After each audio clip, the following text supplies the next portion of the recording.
and firmly state to the people of Kenya that I remain committed to work with my colleagues in the United Alternative Government towards the cause of a single presidential flag bearer. I remain hopeful that I will be that candidate for the election of the presidency. I have the capacity and the muscle, I have the infrastructure and the presidential experience, I have the necessary networks and great mobilization capacity, numbers behind me, and a very good strategy for the presidential campaign. However, if any of my other colleagues is agreed upon, I give a very firm commitment to the people of Kenya that I, Rigathi Gachagua, and 10 million supporters behind me, we shall rally behind the agreed candidate to a man, and I, Rigathi Gachagua, will lead the presidential campaign, and I will lead in the political mobilization that has never been seen in the history of independent Kenya to make William Ruto a one-term president and restore the Kenyan nation and save the Kenyan nation from corruption, conflict of interest, state capture, erosion of democracy, extrajudicial killings, wanton sale of public assets, and the embarrassment that our country has faced for meddling in our foreign policy.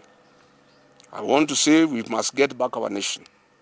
I want to say that Kenyans have lost far too much to be quantified, and we cannot lose more. Kwa hivyo mimi nataka kuhakikishia Wakenya ya kwamba safari ya kutafuta kiongozi mmoja wa kupingana na William Ruto imeanza. Na Rigathi Gachagua ndio ataongoza. And I'll do whatever it takes to mobilize my colleagues, to persuade them, to make it possible to have one single presidential candidate. And I want to tell William Ruto and his supporters, it is I, Rigathi Gachagua, who mobilized 4 million votes to make him president. I will mobilize 10 million voters to take him home. And I also want to confirm to him and his supporters, much as they despise me, I made him president with my supporters. I and my supporters can make another Kenyan president. That they must know. And they must stop having entitlement. The fact that I and my supporters supported him then gives me no obligation to feel ashamed that we shall not vote for him. I want to confirm that if I'm not the flag bearer, I and my supporters will support another Kenyan. And I'm committed.